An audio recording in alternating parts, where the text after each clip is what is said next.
ನಮಸ್ಕಾರ ಎಲ್ಲರಿಗೂ ಸಿಂಧುಶ್ರೀ ಅವರ ಯೂಟ್ಯೂಬ್ ಚಾನಲ್ಗೆ ಸ್ವಾಗತ.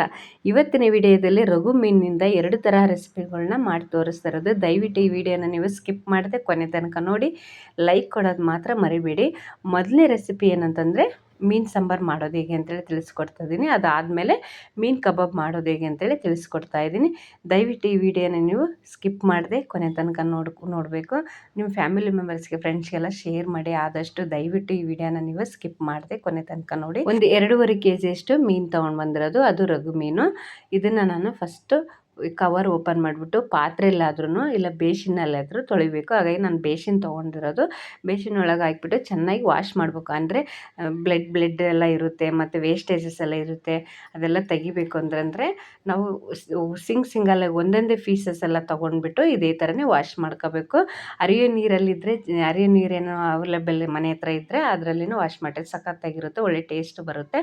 ನೋಡಿ, ನೀರಿನಂಶ ಎಲ್ಲ ಚೆನ್ನಾಗಿ ತೆಗಿಬೇಕು.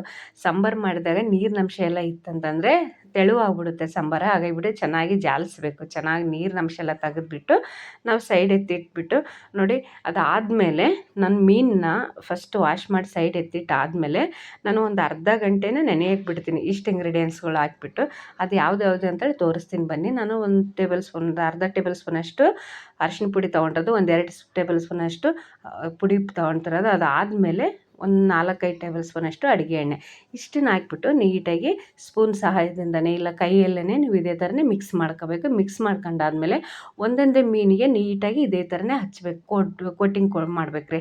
ಯಾಕಂದರೆ ವಿಷ ಎಲ್ಲ ಇರುತ್ತೆ. ಅಂದರೆ ವಿಷ ಅಂದರೆ ಕೆಲವೊಬ್ರು ಬೇರೆ ಅರ್ಥ ತಿಳ್ಕೊಂತಾರೆ. ಹಂಗೆಲ್ಲ ಕಹಿ ಬರುತ್ತೆ ಮೀನು ಸಾಂಬಾರು ಮಾಡಿದಾಗ. ಆ ಥರ ಬರಬಾರ್ದು ಅಂದರೆ ಸಿಂಗಲಾಗಿ ಪೀಸ್ ತೊಗೊಂಡ್ಬಿಟ್ಟು ನೋಡಿ, ಈ ಥರ ವೈಟ್ ಪ್ಯಾಚಸ್ ಬರುತ್ತೆ, ಬ್ಲ್ಯಾಕ್ ಪ್ಯಾಚಸ್ ಎಲ್ಲ ಬರುತ್ತೆ. ಅದೆಲ್ಲ ಹೋಗಾಗೇ ಚೆನ್ನಾಗಿ ಇದೇ ಥರನೇ ಚೆನ್ನಾಗಿ ರಬ್ ಮಾಡಿಬಿಟ್ಟು ಸಿಂಕ್ ನೀರು ಸಹಾಯದಿಂದ ನೀಟಾಗಿ ವಾಶ್ ಮಾಡಬೇಕು. ವಾಶ್ ಮಾಡಿಬಿಟ್ಟು ನೀವು ಅದೇ ಥರ ಕೋಟಿಂಗ್ ಹಾಕಿಬಿಟ್ಟು ಎಲ್ಲ ಮೀನೆಲ್ಲ ಹಚ್ಚಿ ಮೀನಿಗೆಲ್ಲ ಅದೇ ಥರ ಹಚ್ಬಿಟ್ಟು ಸೈಡ್ ಎತ್ತಿಟ್ಬಿಡಿ. ಇದಾದಮೇಲೆ ನಾನು ಮಸಾಲಾಗೆ ರೆಡಿ ಮಾಡ್ಕೊತಾ ಇರೋದು. ಮಸಾಲ ರೆಡಿ ಮಾಡ್ಕೊಳ್ಬೇಕು ಅಂತಂದರೆ ಫಸ್ಟ್ ಹಸಿ ಕೊಬ್ಬರಿ ತೊಗೋಬೇಕು. ಹಸಿ ಕೊಬ್ಬರಿ, ಟೊಮೊಟೊ, ಅದ್ರ ಜೊತೆ ಕೊತ್ತಂಬರಿ, ಶುಂಠಿ, ಬೆಳ್ಳುಳ್ಳಿ ಪೇಸ್ಟು, ಇಷ್ಟು ನಾನು ರೆಡಿ ಮಾಡ್ಕೊತಾ ಇರೋದು. ಇಷ್ಟು ರೆಡಿ ಮಾಡ್ಕೊಂಡು ಆದಮೇಲೆ ನಾನು ಒಂದು ಮಿಕ್ಸಿ ಜಾರಿಗೆ ತೊಗೊಂಡು ಹಸಿ ಕೊಬ್ಬರಿನೂ ಅದ್ರ ಜೊತೆ ಶುಂಠಿ ಬೆಳ್ಳುಳ್ಳಿ ಪೇಸ್ಟು, ಟೊಮೊಟೊನು ಜೊತೆಗೆ ನಾನು ಕೊತ್ತಂಬರಿನೂ ಹಾಕ್ತಾಯಿದ್ದೀನಿ. ನಿಮಗೆ ಪುದೀನ ಬೇಕು ಅಂತಂದ್ರೆ ಹಾಕ್ರಿ, ಇಲ್ಲಾಂದರೆ ಸ್ಕಿಪ್ ಮಾಡಿ. ಅದ್ರ ಜೊತೆ ನಾವು ಕರಿಬೇವನ್ನು ಆ್ಯಡ್ ಮಾಡಬೇಕು. ಬಟ್ ಕರಿಬೇವು ನಾನು ಹಾಕಿಲ್ಲ, ನೀವು ಇದ್ದರೆ ಹಾಕ್ರಿ, ಒಳ್ಳೆ ಟೇಸ್ಟ್ ಬರುತ್ತೆ. ನಾನು ನೀಟಾಗಿ ಇದೇ ಥರ ನೋಡಿ ಮಿಕ್ಸ್ ಮಾಡ್ಕೊತಾ ಇದ್ದೀನಿ. ಸ್ವಲ್ಪ ತೆರಿಯಾಗಿಯೇ ಮಿಕ್ಸ್ ಮಾಡ್ತಾ ಇರೋದು. ಇದಾದಮೇಲೆ ನಾನು 1-2 ಟೇಬಲ್ ಸ್ಪೂನಷ್ಟು ಖಾರ ಪೌಡ್ರನ್ನು ಹಾಕ್ತಾಯಿದ್ದೀನಿ. ಮೆಣಸಿನ್ಕಾಯಿ ಇಲ್ದವ್ರಿಗೆ ಯೂಸ್ ಆಗಲಿ ಅಂತ ನಾನು ಈ ಒಂದು ವಿಡಿಯೋನ ತೋರಿಸ್ತಾ ಇರೋದು. ಅಂದರೆ ನಮ್ಮ ಮನೆಯಲ್ಲಿ ಯಾವ್ದು ಬಳಸ್ತೀವೋ ಅದೇ ಒಂದು ಖಾರ ಪೌಡ್ರನ್ನ ಹಾಕೋಬೋದು, ಅಂದರೆ ರೆಡ್ ಚಿಲ್ಲಿ ಪೌಡ್ರನ್ನ ಹಾಕ್ಬೋದು. ಅದಾದಮೇಲೆ ನಾನು 1.5 ಸ್ಪೂನಷ್ಟು ಕಾಳು ಮೆಣಸಿನ ಪೌಡ್ರನ್ನ ಹಾಕ್ತಾಯಿದ್ದೀನಿ. ಜೀರಿಗೆ ಪೌಡ್ರು ಒಂದು 1/4 ಚಮಚದಷ್ಟು ಹಾಕ್ತಾಯಿರೋದು. ಇದಾದಮೇಲೆ ನಾನು ಒಂದು 3 ಟೇಬಲ್ ಸ್ಪೂನಷ್ಟು ಧನಿಯಾ ಪೌಡ್ರನ್ನ ಆ್ಯಡ್ ಮಾಡ್ತಾ ಇರೋದು. ಇಷ್ಟು ಇಂಗ್ರೀಡಿಯೆಂಟ್ಸ್ಗಳನ್ನೆಲ್ಲ ಹಾಕ್ಬಿಟ್ಟು ನೀಟಾಗೆಲ್ಲ ಮಿಕ್ಸ್ ಮಾಡ್ಕೋಬೇಕು, ನುಣ್ಣಗೆ ರುಬ್ಕೋಬೇಕು. ಇದಾದಮೇಲೆ ಸೈಡ್ ಎತ್ತಿಟ್ಬಿಟ್ಟು ನಾನು ಗ್ಯಾಸ್ ಸ್ಟವ್ ಆನ್ ಮಾಡ್ಕೊಂಡು ಒಂದು ಸ್ಟೀಲ್ ಪಾತ್ರೆ ಇಟ್ಕೊಂಡಿದ್ದೀವಿ. ಆದಷ್ಟು ನೀವು ದುಂಡಾಗಿರುವಂಥ ಪಾತ್ರೆನ ಬಳಸಬೇಕು. ಇನ್ನೊಂದೇನಪ್ಪ ಅಂದರೆ ಅಲ್ಯೂಮಿನಿಯಂ ಪಾತ್ರೆನ ಆದಷ್ಟು ಅವಾಯ್ಡ್ ಮಾಡಿ ಸ್ಟೀಲ್ ಪಾತ್ರೆಯಲ್ಲೇ ಮಾಡೋಕ್ಕೆ ಟ್ರೈ ಮಾಡಿ. ಸಾಂಬಾರಾಗಲಿ ಏನೇ ಒಂದು ತಿಂಡಿ ಏನಿದ್ರೂ ಸ್ಟೀಲ್ ಒಳ್ಳೆಯದೇ.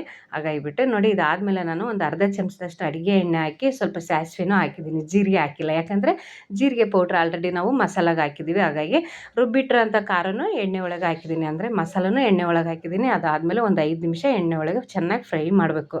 ಯಾಕಂದರೆ ನಾವು ಮೊದಲಿಗೆ ಬೇಯಿಸ್ಕೊಂಡಿಲ್ಲ ಎಣ್ಣೆ ಒಳಗೆ. ಹಾಗಾಗಿಬಿಟ್ಟು ಡೈರೆಕ್ಟಾಗಿ ಇದೇ ಥರನೇ ಮಾಡಬೇಕು. ಈ ಥರ ಆದಮೇಲೆ ಇದೆ ಒಂದು 5 ನಿಮಿಷ ಫ್ರೈ ಆದಮೇಲೆ ನಾವು ಮಿಕ್ಸಿ ಜಾರಲ್ಲಿರುವಂಥ ಮಸಾಲನೂ ವೇಸ್ಟ್ ಆಗಬಾರ್ದು ಅಂತೇಳಿ ನೀರೆಲ್ಲ ಚೆನ್ನಾಗಿ ಇದೇ ಥರ ಕುಲುಕ್ಸ್ಬಿಟ್ಟು ಹಾಕ್ಬೇಕು. ಯಾಕಂದರೆ ವೇಸ್ಟ್ ಆಗ್ಬಿಡುತ್ತಲ್ಲ ಮಸಾಲೆಲ್ಲ. ಹಾಗಾಗಿ ಮಿಕ್ಸ್ ಮಾಡ್ಕೊಂಡು ಆದಮೇಲೆ ನೋಡಿ, ನಾವು ಇನ್ನೂ ಸ್ವಲ್ಪ ನೀರಿನಂಶ ನೀರು ಬೇಕಾಗಿದೆ ಅಂತಂದರೆ ತೆಳುವಾಗಿ ಇರಬೇಕು ಸ್ವಲ್ಪ, ಅಂದರೆ ಜಾಸ್ತಿನೇ ತಿಕ್ಕಾಗಿದೆ ಸಾಂಬಾರು. ಹಾಗಾಗಿಬಿಟ್ಟು ಸ್ವಲ್ಪ ನೀರು ಎಕ್ಸ್ಟ್ರಾನ ಹಾಕಿದ್ದೀನಿ. ಇದಾದಮೇಲೆ ಟೇಸ್ಟಿಗೆ ತಕ್ಕಷ್ಟು ಕಾಳು ಉಪ್ಪನ್ನು ಹಾಕ್ತಾ ಇರೋದು. ಕಾಳು ಉಪ್ಪೆಲ್ಲ ಹಾಕಾದ್ಮೇಲೆ ನೋಡಿ ಒಂದು 5 ನಿಮಿಷ ಕುದಿಯೋಕ್ಕೆ ಬಿಡಬೇಕು. ಈ ಕುದ್ದಾದಮೇಲೆ ನೋಡಿ ನಾನು ಕಬಾಬಿಗೆ ಬೇರೆ ಸಾಂಬಾರಿಗೆ ಬೇರೆ ಅಂತೇಳಿ ಡಿವೈಡ್ ಮಾಡ್ತಾಯಿದ್ದೀನಿ, ಅಂದರೆ ಸಪ್ರೇಟ್ ಮಾಡ್ತಾಯಿದ್ದೀನಿ. ನನ್ನ ತಲೆ ಎಲ್ಲ ಇದೆಯಲ್ಲ ಅದನ್ನು ನಾನು ಸಾಂಬಾರಿಗೆ ಹಾಕ್ತಿರೋದು. ಸಾಂಬಾರಿಗೆ ಹಾಕೋ ವಿಡಿಯೋ ಸ್ಕಿಪ್ ಆಗಿದೆ. ಈಗ ನೋಡಿ ಸಾಂಬಾರು ಕುದ್ದಾದಮೇಲೆ ನಾನು ಮೀನನ್ನು ಹಾಕ್ತಾಯಿರೋದು. ಮೀನು ಹಾಕಿ ಒಂದು 5 ನಿಮಿಷನೂ ಜಾಸ್ತಿ, 5 ನಿಮಿಷ ಜಾಸ್ತಿ ಆಯಿತು, ಒಂದು 3 ನಿಮಿಷ ಕುದಿಸಿದ್ರೆ ಸಾಕು. ಇದು ಕುದ್ದಾದಮೇಲೆ ನಮ್ಮ ಕಡೆ ಎಲ್ಲ ದೃಷ್ಟಿ ಎಲ್ಲ ತೆಗಿಸ್ತಾರೆ. ಹಾಗಾಗಿಬಿಟ್ಟು ನಾನು ಕಬ್ಬಿಣದ ಚೂರು ಆದ್ರೂ ಏನಾದರೂ ನೀವು ಮನೆಯಲ್ಲಿ ಕಬ್ಬಿಣದ ಏನು ಇರುತ್ತೋ ಅದರಿಂದನೇ ಕಾಯಿಸಿಬಿಟ್ಟು ಇದೇ ಥರನೇ ದೃಷ್ಟಿ ತೆಗಿಬೇಕು. ಇನ್ನೊಂದು ದೃಷ್ಟಿ ತೆಗಿತಾರೆ, ಅದು ನಿಜ. ಇನ್ನೊಂದು ಅದ್ರ ಜೊತೆಗೆ ಐರನ್ ಕಂಟೆನೂ ಬರುತ್ತೆ. ಅಂದರೆ ಬ್ಲಡ್ ಕಡಿಮೆ ಇದ್ದವರಿಗೆ ಕಬ್ಬಿಣದ ಪಾತ್ರೆಯಲ್ಲಿ ಅಡುಗೆ ಮಾಡ್ಕೊಂಡು ತಿನ್ನಬೇಕು ಅಂತಾರೆ. ನಮಗಂತೂ ಈಗ ಅದು ಅವೈಲೇಬಲ್ ಇಲ್ಲ. ಹಾಗಾಗಿಬಿಟ್ಟು ಕಬ್ಬಿಣದ ಚೂರು ಎಲ್ಲಾದ್ರೂ ನಾವು ಈ ಥರನೇ ಮಾಡಿ ತಿನ್ಬೋದು, ತುಂಬ ಒಳ್ಳೆಯದು. ನೋಡಿ ಸಾಂಬಾರು ರೆಡಿ ಆಯಿತು. ಎಷ್ಟು ಸೂಪರಾಗಿ ಬಂದಿದೆ, ತುಂಬ ಚೆನ್ನಾಗಿ ಬಂದಿದೆ ಸಾಂಬಾರನ್ನು. ಅದ್ರ ಜೊತೆ ಬೆಂದಾಗಿದೆ, ತುಂಬಾ ಟೇಸ್ಟಿಯಾಗಿದೆ. ನೋಡಿ ತಲೆ ಎಲ್ಲ ಚೆನ್ನಾಗಿ ಬೆಂದಿದೆ, ನೋಡಿ ಎಷ್ಟು ಸೂಪರಾಗಿದೆ. ನೆಕ್ಸ್ಟ್ ನಾವು ಕಬಾಬ್ ರೆಡಿ ಮಾಡ್ಕೋಬೇಕು. ಫಿಶ್ ಕಬಾಬ್ ಪೌಡ್ರ್ ಇತ್ತು, ಅಂದರೆ ಮೀನು ಮಾರ್ತಾರಲ್ವ ಅವ್ರ ಹತ್ರನೇ ತೊಗೋಬೇಕು, ತುಂಬ ಚೆನ್ನಾಗಿರುತ್ತೆ ಮೀನು ಕಬಾಬ್ ಮಾಡೋದು. ಅವ್ರ ಹತ್ರನೇ ತೊಗೊಂಡು ಬಂದುಬಿಟ್ಟು ನಾನು ಮಿಕ್ಸ್ ಮಾಡಿ ರೆಡಿ ಮಾಡಿದ್ದೆ. ಅಂದರೆ ನಾನು ಮೊಟ್ಟೆ ಹಾಕಿರಲಿಲ್ಲ, ನೀವು ಮೊಟ್ಟೆ ಹಾಕಿಬಿಟ್ಟು ಮಿಕ್ಸ್ ಮಾಡಿರಿ, ಚೆನ್ನಾಗಿರುತ್ತೆ.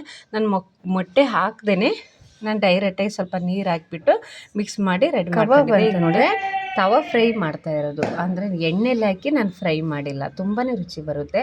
ಕಬಾಬ್ ಪೌಡ್ರಲ್ಲಿ ನಾನು ಮಾಡಿರೋದು, ಬಟ್ ಕಬಾಬ್ ಅಂತಲೇ ಅಂತಾರೆ ಎಲ್ಲ ಕೆಲವೊಬ್ಬರು. ನನ್ನ ಎಣ್ಣೆ ಜಾಸ್ತಿ ಹಿಡಿಯುತ್ತೆ ಅಂತೇಳಿ ಇದೇ ಇದರಲ್ಲೇ ಮಾಡ್ತಾ ಇರೋದು. ನೋಡಿ ಈ ಥರ ಎಣ್ಣೆ, ಇದು ಯಾವ ಥರ ಯಾಕೆ ಈ ಥರ ಸ್ಪೂನಲ್ಲಿ ನಾನು ಎಣ್ಣೆ ಹಾಕ್ತೀನಿ ಅಂದರೆ ನಾವು ಕೋಟಿಂಗ್ ಮಾಡಿರ್ತೀವಲ್ಲ, ಅದೊಂದು ಕೋಟಿಂಗ್ ಬಿಟ್ಕೋಬಾರ್ದು ಅಂತೇಳಿ ಬಿಸಿ ಎಣ್ಣೆನ ಇದೇ ಥರನೇ ಹಾಕಬೇಕು. ಹಾಕಿ ಆಗಿದೆ ನೋಡಿ. ಒಂದು 5 ನಿಮಿಷದೊಳಗೇ ತವಾ ಫ್ರೈ ರೆಡಿ ಆಗುತ್ತೆ, ತುಂಬಾ ಚೆನ್ನಾಗಿರುತ್ತೆ. ನಿಮ್ಮ ಕಡೆ ಬಾಳೆ ಎಲೆ ಇದ್ದರೆ ಬಾಳೆ ಎಲೆ ಆದ್ರೂ ಟ್ರೈ ಮಾಡಿ. ನೆಕ್ಸ್ಟ್ ನಾನು ಇದು ಸಣ್ಣ ಮಕ್ಕಳಿಗೆ ಸ್ವಲ್ಪ ಕೋಟಿಂಗಲ್ಲಿ ನಾನು ಮಾಡಿರೋದು. ನಾವು ದೊಡ್ಡವ್ರು ತಿನ್ನೋಕ್ಕೆ ಸ್ವಲ್ಪ ಜಾಸ್ತಿನೇ ಕೋಟ್ ಮಾಡಿದ್ವಿ, ಯಾಕೆಂದರೆ ಖಾರ ಸ್ವಲ್ಪ ಸ್ಪೈಸಿ ಇರುತ್ತಲ್ವ, ಅದು ಮಕ್ಕಳಿಗೆ ತಿನ್ನಲ್ಲ. ಹಾಗಾಗಿಬಿಟ್ಟು ನಮಗೆ ಅಂತಲೇ ಸ್ವಲ್ಪ ದೊಡ್ಡವರಿಗೆ ಅಂತಲೇ ಸ್ವಲ್ಪ ಜಾಸ್ತಿ ಕೋಟಿಂಗ್ ಕೊಟ್ಬಿಟ್ಟು ಹಾಕಿದ್ದೀನಿ. ತುಂಬಾ ರುಚಿ ಬರುತ್ತೆ. ಈ ಒಂದು ಮೆಥಡಲ್ಲಿ ನೀವು ಟ್ರೈ ಮಾಡಿ. ಆದಷ್ಟು ಫಿಶ್ ಕಬಾಬ್ ಆಗಲಿ ತವಾ ಫ್ರೈ ಆಗಲಿ ನೀವು ಮಾಡಬೇಕು ಅಂತಂದರೆ, ನೀವು ಮೀನು ಮಾರ್ತಾರಲ್ವ ಅವ್ರ ಹತ್ರನೇ ಲೂಸ್ ಪೌಡರ್ ಸಿಗುತ್ತೆ, ಅವ್ರ ಹತ್ರ ತೊಗೊಂಡು ಬಂದುಬಿಟ್ಟು ನೀವು ಎಕ್ಸ್ಟ್ರಾ ಏನೂ ಹಾಕೋದು ಬೇಕಾಗಿರಲ್ಲ. ಅದೇ ಉಪ್ಪು ಕಡಿಮೆ ಅನಿಸಿದ್ರೆ ಮಾತ್ರ ಉಪ್ಪು ಹಾಕಿ, ಅವರು ಏನು ಪೌಡ್ರ್ ಮಾರಿರ್ತಾರಲ್ವ ಅದೇ ಪೌಡ್ರನ್ನೇ ಡೈರೆಕ್ಟಾಗಿ ಮಿಕ್ಸ್ ಮಾಡಿ ಸೂಪರಾಗಿರುತ್ತೆ. ನಾವು ಅದು ತಂದಿದ್ವಿ, ಬಟ್ ತೋರ್ಸೋಕ್ಕಾಗಲಿಲ್ಲ, ಮೊಬೈಲ್ ಪ್ರಾಬ್ಲಮ್ ಆಗಿತ್ತು. ಆ ಒಂದು ವಿಡಿಯೋನ ಮಿಸ್ ಮಾಡಿಬಿಟ್ಟಿದ್ದೀನಿ. ದಯವಿಟ್ಟು ಈ ನೆಕ್ಸ್ಟ್ ಟೈಮಿಂದ ನಾನು ಮಿಸ್ ಮಾಡಿದೆ ಆ ಒಂದು ಪೌಡ್ರನ್ನಾಗಲಿ ನೆಕ್ಸ್ಟ್ ಅದೇ ಥರ ಮಿಕ್ಸ್ ಮಾಡೋದನ್ನು ನಿಮಗೆ ತೋರಿಸ್ಕೊಡ್ತೀನಿ. ಇನ್ನೂ ಡೀಟೇಲ್ಸ್ ಬೇಕು ಅಂದರೆ ನಾನು ಫಿಶ್ ಸಾಂಬಾರಾಗಲಿ ಕಬಾಬ್ ಆಗಲಿ ಮಾಡಿರೋಂಥ ವೀಡಿಯೋಗಳು ನಮ್ಮ ಚಾನಲ್ ಪೇಜಲ್ಲಿದೆ. ದಯವಿಟ್ಟು ಆ ಚಾನಲ್ ಪೇಜ್ ಓಪನ್ ಮಾಡಿಬಿಟ್ಟು ಮಿಸ್ ಮಾಡಿದೆ ಕೊನೆ ತನಕ ನೋಡಿ, ನಿಮಗೆ ಗೊತ್ತಾಗುತ್ತೆ ಯಾವ ಥರ ಫಿಶ್ ಸಾಂಬಾರಾಗಲಿ ಕಬಾಬ್ ಆಗಲಿ ತವಾ ಫ್ರೈ ಆಗಲಿ ಮಾಡ್ಬೋದು ಅಂಥೇಳಿ. ಬಾಳೆ ಎಲೆಯಲ್ಲೂ ಮಾಡ್ಬೋದು, ಅದು ಶಾರ್ಟ್ ವೀಡಿಯೋದಲ್ಲಿ ಹಾಕಿದ್ದೀನಿ, ಅದು ದಯವಿಟ್ಟು ನೀವು ಟ್ರೈ ಮಾಡಿ ನೋಡಿ, ತುಂಬಾ ಚೆನ್ನಾಗಿರುತ್ತೆ. ಸ್ವಲ್ಪ ಜಾಸ್ತಿ ಕೋಟಿಂಗ್ ಅಂದರೆ ಮಸಾಲ ಹಚ್ಚಿರುವಂಥ ಮೀನು ರೆಡಿ ಆಗ್ತಿದೆ. ಒಂದು ಕಡೆ ಬೆಂದಾಗಿದೆ. ಈಗ ನೋಡಿ ಬಿಸಿ ಎಣ್ಣೆನೂ ಹಾಕ್ತಾಯಿದ್ದೀನಿ. ಬಿಸಿ ಎಣ್ಣೆ ಹಾಕಿದಷ್ಟು ಅಲ್ಲೇ ನಿಲ್ಲುತ್ತೆ ಮಸಾಲ. ಇನ್ನು ಬೇರೆ ನಾವು ಸ್ಪೂನಲ್ಲಿ ಎಲ್ಲ ನಾವು ಚೇಂಜ್ ಮಾಡ್ತಾರೆ, ಅಂದರೆ ಉಲ್ಟಾ ಹಾಕ್ತಿರ್ತೀವಲ್ಲ ಅವಾಗೇನು ಸ್ಪೂನಿಗೆಲ್ಲ ಅಂಟಲ್ಲ, ವೇಸ್ಟು ಆಗೋಲ್ಲ, ತುಂಬಾ ಚೆನ್ನಾಗಿ ಬರುತ್ತೆ. ಉಪ್ಪು ಖಾರನೂ ಚೆನ್ನಾಗಿ ಹತ್ತಿರುತ್ತಲ್ವ, ಒಂದು ಅರ್ಧ ಗಂಟೆ ಮುಂಚೆನೇ ನೆನೆಸಿರ್ತೀವಿ. ಹಾಗಾಗಿ ಇದೇ ಒಂದು ಮೆಥಡಲ್ಲೇ ನೀವು ಟ್ರೈ ಮಾಡಿ, ತುಂಬಾ ಟೇಸ್ಟಿಯಾಗಿ ಬರುತ್ತೆ. ನೀವು ಮಂಗಳೂರು ಆ ಸೈಡೆಲ್ಲ ತಿಂದಾಗೇ ಇರುತ್ತೆ, ಅಷ್ಟು ಸೂಪರಾಗಿರುತ್ತೆ. ಉಪ್ಪು ಖಾರನೂ ಹತ್ತಿರುತ್ತೆ, ಯಾಕಂದರೆ ರೆಸ್ಟೋರೆಂಟ್ಗಳಲ್ಲಿ ಉಪ್ಪು ಹತ್ತಿರಲ್ಲ, ಮುಳ್ಳು ಮಾತ್ರ ಇರಲ್ಲ ಅಷ್ಟೇ, ಟೇಸ್ಟ್ ಇರುತ್ತೆ, ಉಪ್ಪು ಹತ್ತಿರಲ್ಲ. ಬಟ್ ಈ ಥರ ಮಾಡೋದ್ರಲ್ಲಿ ಉಪ್ಪು ಖಾರ ಎಲ್ಲ ಹತ್ತಿರುತ್ತೆ, ಸೂಪರಾಗಿರುತ್ತೆ. ಈಗ ನೋಡಿ ನಾನು ಉಲ್ಟಾ ಹಾಕಿದ್ದೀನಿ, ಎಷ್ಟು ಕಲರ್ಫುಲ್ಲಾಗಿ ಬಂದಿದೆ ನೋಡಿ. ನಿಮ್ಗೆ ಇನ್ನೂ ಕಲರ್ ಬೇಕು ಅಂದರೆ ಕಾಶ್ಮೀರ್ ಚಿಲ್ಲಿ ಪೌಡ್ರನ್ನು ಆ್ಯಡ್ ಮಾಡ್ಬೋದು. ಇಲ್ಲ ಅಂತ ಇಷ್ಟೇ ಕಲರ್ ಸಾಕು ಅಂತಂದರೆ ನೀವು ಮೀನು ಮಾರ್ತಾರಲ್ವ ಅವ್ರ ಹತ್ರನೇ ಪೌಡ್ರ್ ಸಿಕ್ಕರೆ ತಂದು ಟ್ರೈ ಮಾಡಿ. ಸಾರಿ ಫ್ರೆಂಡ್ಸ್, ನನಗೆ ಸ್ವಲ್ಪ 8 ಮಂತ್ ಕನ್ಸೀವಲ್ಲಿದ್ದೀನಿ, ಅಂದರೆ ಪ್ರೆಗ್ನೆನ್ಸಲ್ಲಿದ್ದೀನಿ. ಜಾಸ್ತಿ ಮಾತಾಡೋಕ್ಕೋದ್ರೆ ಉಸಿರಾಡೋಕ್ಕಾಗಲ್ಲ. ಹಾಗಾಗಿಬಿಟ್ಟು ನಾನು ಸ್ವಲ್ಪ ಈ ಥರನೇ ಉಸಿರು ಎಳ್ಕೊಂಡೇ ಹೇಳ್ತಾ ಇದ್ದೀನಿ. ದಯವಿಟ್ಟು ಏನಾದರೂ ಮಿಸ್ಟೇಕ್ಸ್ ಇದ್ದರೆ ದಯವಿಟ್ಟು ಕ್ಷಮಿಸಿಬಿಡಿ, ಆಯಿತಾ. ನೋಡಿ ಬಿಸಿ ಆದಂಥ ಫಿಶ್ ಕಬಾಬ್ ರೆಡಿ ಆಗ್ತಾಯಿದೆ. ಉಲ್ಟಾನೂ ಆಗಿದೆ. ಎಷ್ಟು ಸೂಪರಾಗಿ ಬಂದಿದೆ ಅಂದರೆ ಸಖತ್ತಾಗಿದೆ.